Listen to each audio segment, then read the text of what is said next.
Hey, Tech Guy Ninjas here. Hope you're having a good day today. So today we're looking at how to upload a PDF to Google Docs. So from your Google Docs account, you're going to click in the top right-hand corner on the little dots, which is Google Apps. Then I'm going to scroll down and click on Drive.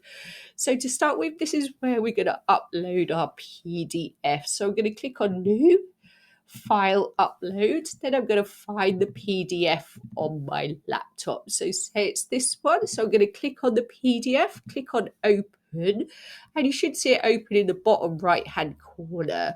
So you can click on it, and then if you want to start editing it in Google Docs, click Open with Google Docs, and it will open in Google Docs for you. And here's where you can edit it, do whatever you want with it. I hope that was helpful. Please like the video and subscribe. I will see you soon.